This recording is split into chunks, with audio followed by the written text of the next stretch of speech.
If every online business you've ever tried mysteriously failed, listen up. It's not because you picked the wrong model. It's not because you're not one of these disciplined types. And it's not because the market was saturated. There's an observable failure pattern here. And today I'm going to dissect it, bring it out in the open so you never repeat it again. I'm Sebastian. I've spent over $15,000 on courses and mentorships in the past year alone. And today I help guys build leverage so you can design a life you don't need a vacation from. Now, I've watched people, including myself, jump between completely different online businesses and get the same result every time. That tells you the variable is not the model, that tells you the variable is not the model, it's not the market, it's not the mood of the gods in Olympus that day, it's the person. And once you see the pattern, you cannot unsee it, and you also cannot repeat it. So with that, let's get started. Now, I'm going to break this down in 3 parts, and I'm going to kind of go from the abstract to the more concrete, but all of them are important. But the last one especially is the one that you will probably mentally resist the most because it goes against a very common misconception, and it's almost counterintuitive in a way. But until you accept that and change the way that you approach your online business, you're going to keep running into the same wall. So stick around until the end. Now, here's the first part. You don't know yourself. Now, I'm not going to get into some fancy philosophical lecture with you and, Socrates this and, ancient Greeks said that. What I mean is you think your own experience is not useful because you take your own self for granted. Now, when I say this is not some fluffy motivational crap like you have value because you're a special snowflake. What I mean is, because I'm talking in practical terms. See, you are like in a little fishbowl because that is your lens. That's the way you see the world. And there are so many things about you, like your entire existence, your opinions, your beliefs, your habits, your attitudes, the way that you view the world, your values that you take for granted. They are normal to you. And of course, it makes sense that they would be because you have known yourself your entire life, right? And also your environment reinforces those because you most likely live in an environment where other people have relatively similar views to yours. Because of this, it's difficult for you to even imagine that out there, there is somebody whose life experience is so different from yours that even something as simple as a basic value that you have, he has never heard of. He has never thought of it. He has never seen anybody express it. So it's not real to him. And not only is it not real to him, but he might actually need to hear it. And he might need to hear it specifically from you. For example, let's say you have a belief like, if I work hard enough, I can achieve anything I want in life. It's a very American attitude to have. Not that there's anything wrong with it, but a lot of people in the world do not think like that. In fact, there are people in the world, and this might be difficult for you to believe if you are an American. Just in my example, maybe you're from somewhere else, but it might be difficult for you to believe because you're like, who wouldn't think that? Who thinks that they're stuck with whatever cards life dealt them? But now, let's say there's like some dude, right? Or like some teenager or some like some high school kid on the other side of the world, right? I don't want to pick specific countries, because I don't want to make it sounds like I'm, then it's too specific. But, in a completely different part of the world that doesn't have the same opportunities or advantages as you have, right? There are people, believe it or not, if you never traveled outside your country, if you don't know this, there are people for whom whatever cards life dealt them really is what they accept because they live in a society, they live in a country, they live in a system where if you are not, if you don't have the right opportunities, if you are not, you don't have the money, if you don't have the access to education, whatever, you don't go anywhere, buddy. You don't. That's it. You just make the best of what you have. And that's just the hard facts of life. There is no upward mobility in a lot of other parts of the world. Now, this kid maybe one day is clicking around YouTube, right? And he's searching for I don't know, life sucks. Well, no, but he's looking for how can I do more? How can I succeed? He's looking for that kind of related stuff, right? And he comes up on let's say on your video, theoretically, okay, I'm not talking now about you making content and stuff, but I just want to give you the idea of why your experience is valuable and how this ties into you creating a successful online business. So he comes upon like your video, let's say he interacts with you in some way, right? And he's telling you like, yeah, man, you know, I'm like from the, like, look, one time I met this kid, he was from Algeria, right? And he wanted to get into cybersecurity, but he couldn't go to university because it was too expensive. Like the books alone, I think he told me the books, it was like impossible. And it was an impossibility, right? Like only people that had money could go to university. And in order to get a job in cybersecurity in Algeria, you had to have a university degree in cybersecurity or computer science, so the companies wouldn't even bother with you. So what was his option? All he could do was go and take the cybersecurity exams. There's a certain series, a number of exams that you can take to make yourself marketable. And you know, each one costs like it could be $200 a pop, right? It could be a couple $100s a pop, which for someone like him was like a small fortune. But that was his only choice, right? So let's say like this guy now is looking online and he hears you, right? And you're like, you can do whatever the hell you want as long as you believe that you can do it. Now, I know this is not like the most, like the most fancy example, but let's just say he hears it from you. For some reason, he relates to you. It's the way you look, it's the way you talk. Who knows? Maybe you look like his older cousin or something, whatever, right? There could be a million and one things why somebody relates to specifically you. Anybody else could have said this, but for whatever reason, only you could have said it in exactly that kind of way that this kid sees and he's like, you know what? He's right. He's right. And he completely changes his mind, changes his behavior, and then he goes on to find a way to actually succeed, get a better job and help his family and all that stuff. I know this sounds kind of like a feel-good example, you know, like share yourself, you might help somebody, but you gotta like look at the general idea, okay? There are like 7 or 8 billion people on this ball of dirt or whatever, however many there are. You are one person. One is what percent of 7 or 8 billion? Do you see how small you are? You see how small you are? It sounds like I'm talking shit, right? Bro, you're this small. I didn't mean it like that. What I mean is that, think of it the other way, right? Do you see how many other people there are? So, probabilistically speaking, based on pure probability, don't you think there's at least one other person out there for whom, for whatever weird reason, whatever crazy combinations of, you know, education, upbringing, background experiences, intelligence, personality, whatever, if he heard or just interacted with you in general, he would, just by listening to you or just by observing you, it would be life-changing for him. Can you see that? Let's draw the general point. You throw away your talent. You throw away all your value, you throw away all your potential, you disregard it because you haven't looked at yourself or in some cases accepted yourself enough to understand the value that you bring simply because you are a unique freaking individual. And because you do not know, or perhaps I should have said you do not acknowledge or you do not truly see yourself, this is the first a blinder that you have on. And when you go and say, hey, I want to start my own business, you already have one hand tied behind your back because you have taken the things that you need to look at before you go into like, what's my offer and, you know, what am I going to charge for and what skill am I going to sell? Before you got into any of this stuff, you've thrown away the entire back end, let's say. You have value just because you are you. Nobody else is like you. Nobody else has had your experiences. Now, we're not talking about personal branding because, you know, that's a completely different topic. But that's why, for example, all these, you know, like the personal branding gurus are always like, talk about your story, talk about your personal stuff. And people hear that and like, how is that going to make me, you know, how is that going to help me make money? Who's going to pay me because I said, oh, here's a, you know, like something hard that I went through. It has nothing to do with me selling them X, Y, or Z. That's because people connect with people. All of the things that make you you, even the things that to you are completely boring or obvious, are very valuable to somebody else. Because you're going to have to look at that and kind of do like an inventory of who you really are.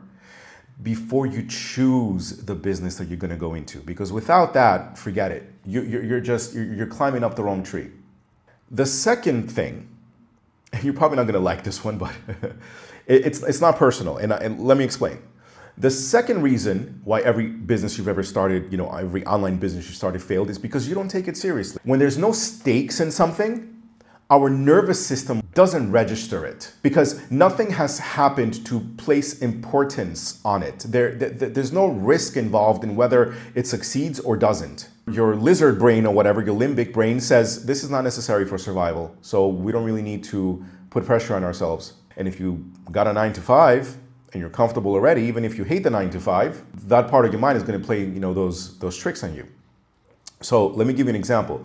Let's say you want to start a mailing list. You want to offer some kind of lead magnet, a free PDF, and you're like, I want to capture people's emails and then, send them a sequence of emails and stuff like that. So you go to one of these websites where you can set up a mailing list. Now you're sitting there, you're like, make an account. Okay, here's my username and password. Okay, go in there, what do I do first?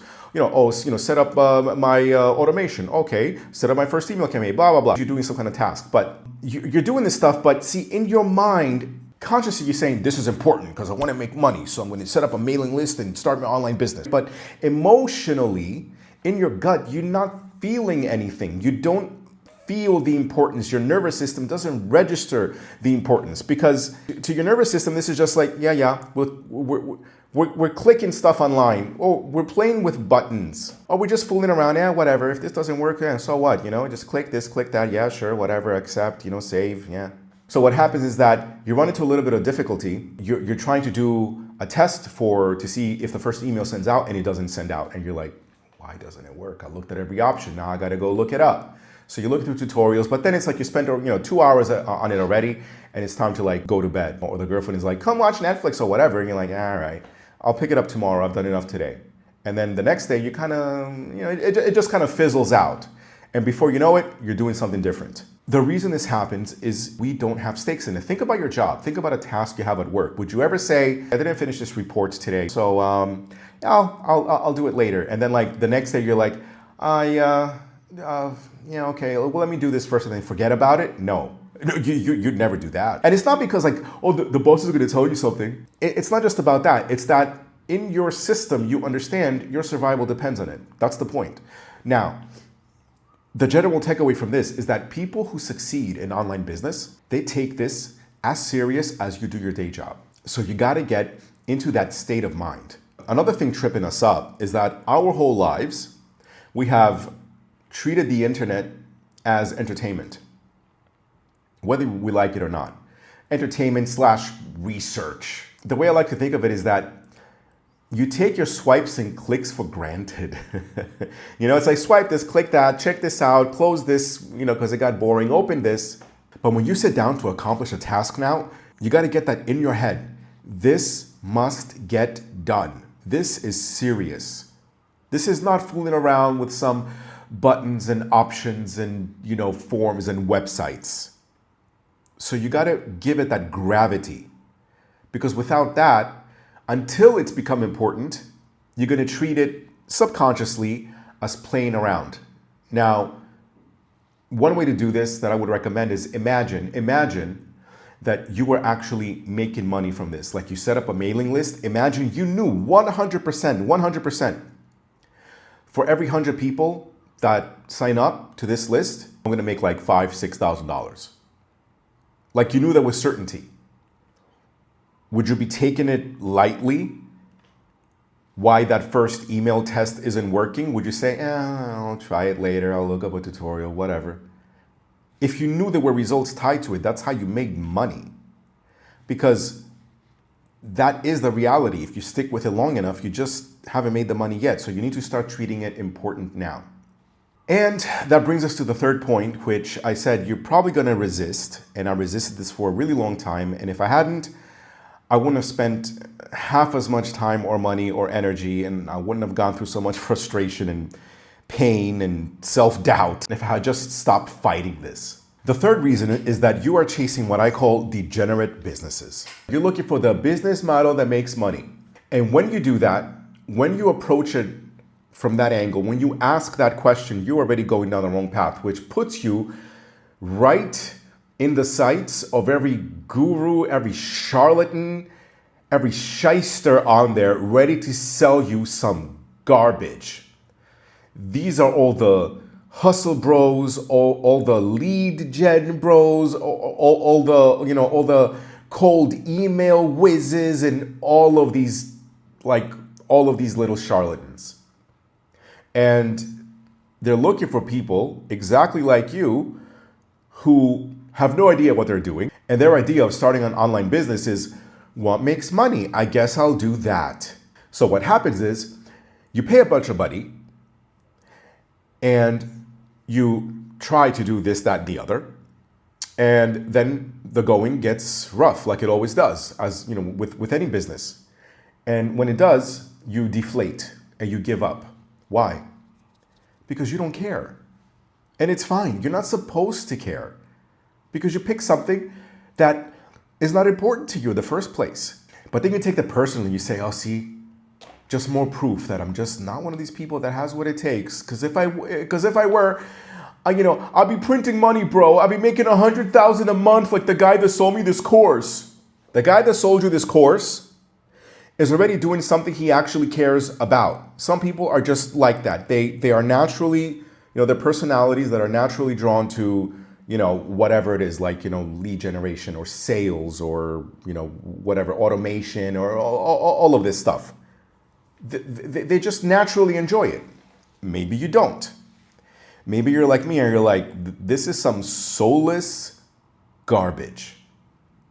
Never mind that in like 2-3 years, it really is. It really will be saturated, and all the hustle bros are going to move from this thing to the next thing. Just like 10 years ago, they were doing drop shipping, and then after drop shipping, they were doing Shopify. And then after Shopify, they were doing SMMA, and then after SMMA, they were doing OnlyFans management agencies, which is like really SMMA with a different niche. And then after SMMA, they were all doing cold email lead generation, and then after cold email lead generation, they're all doing ghostwriting, and then after ghostwriting, come on, man, it never ends.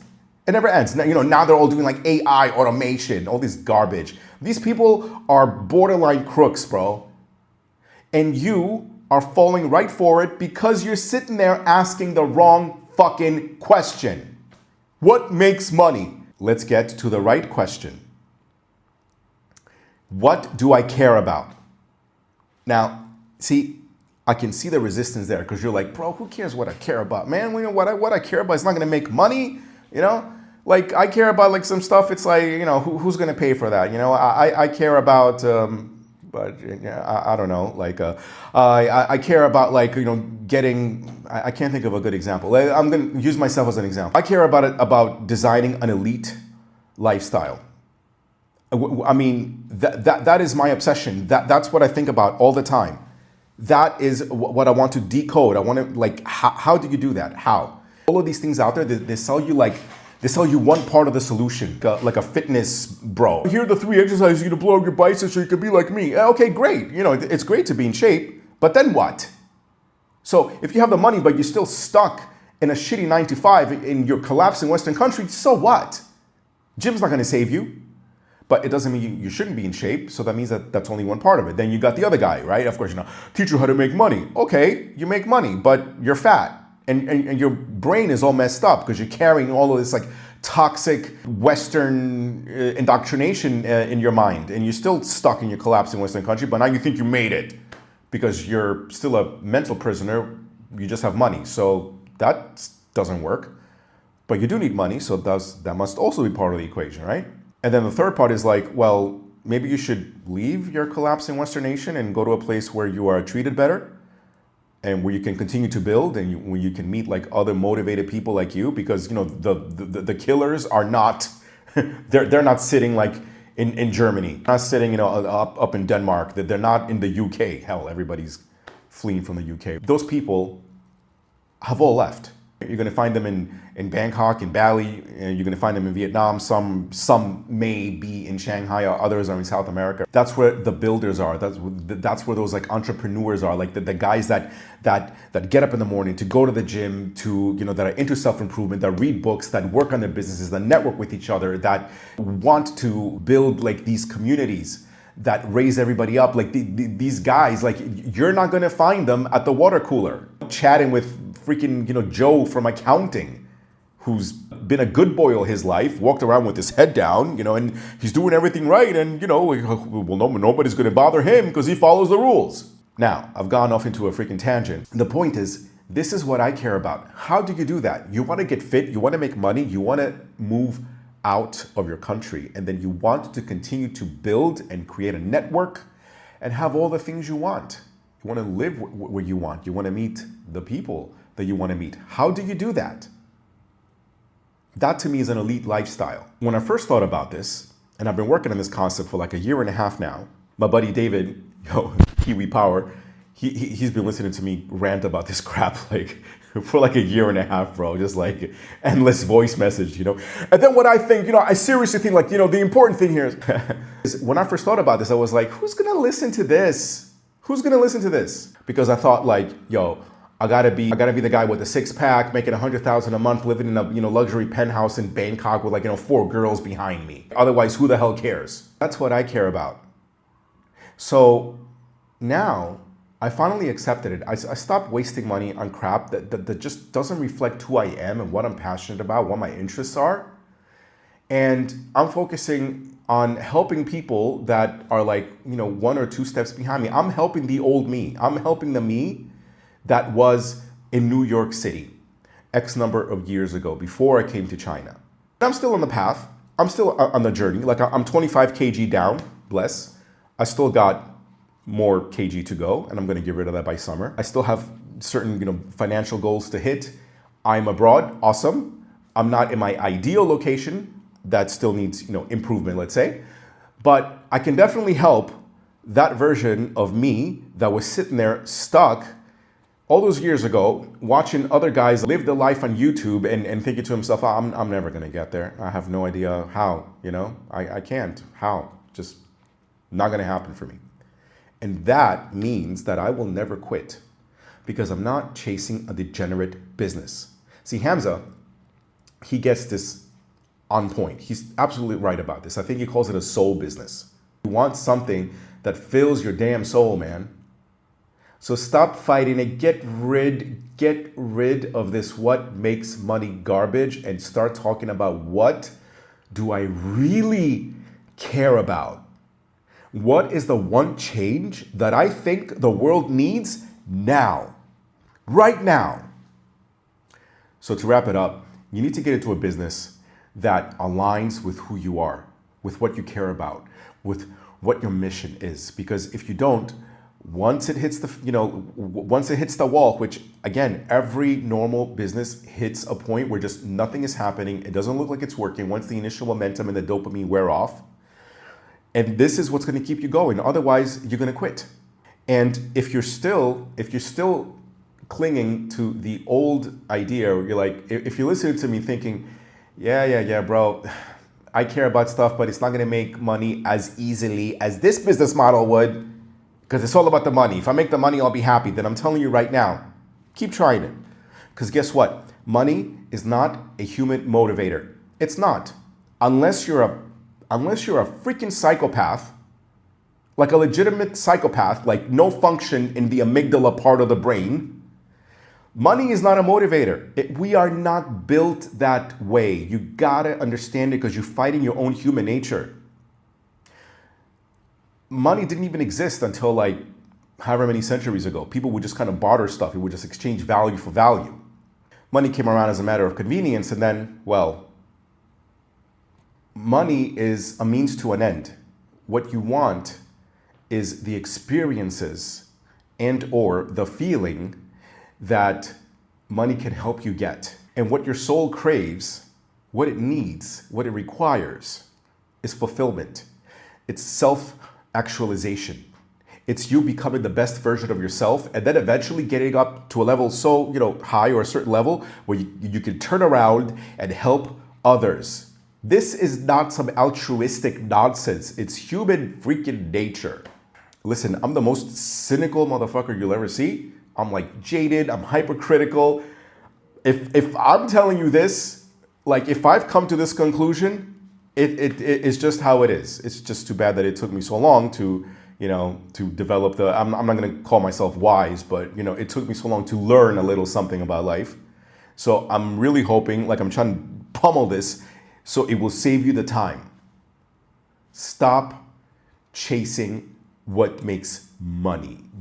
Those words, that attitude should make you sad or even disgusted, and start going for what you care about. All right, boys, I know that was a lot, so to wrap it up, the first reason is that you do not know, value, or appreciate yourself. Therefore, you throw away a lot of the things that make you valuable. Secondly, you do not take it seriously by default, not on purpose, not because you don't care, but because you've never actually had stakes behind starting your own business. So everything just kind of feels, to your lizard brain, everything just kind of feels like, oh, we could take it or leave it. So you need to at least pretend that, hey, what I'm doing, this is going to make me money, because it is, just not yet, because the ROI will come later. The payoff will come later. This is delayed gratification. So every single click, swipe, every single bit of attention that you give away is costing you money. Every single bit of attention that you're focusing is bringing you money. Right now, just hasn't shown up yet in your bank account, because money is a lagging indicator. And the third part is you're chasing degenerate businesses. And if you do that, you are perfect prey for a bunch of lizard people online, just predators, who will be happy to take your money so they can teach you this, that, or the other.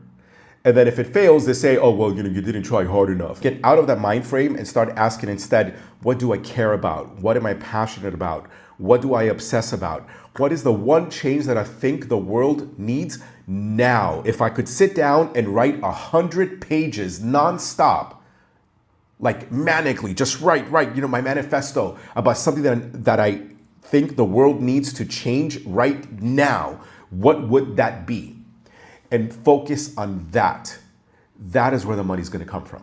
All right, so that's it. Thanks for listening. And like, subscribe. Was there something else? Drop a comment. I don't know. Engage, all that good shit, yeah? And I'll see you in the next one. We don't stop.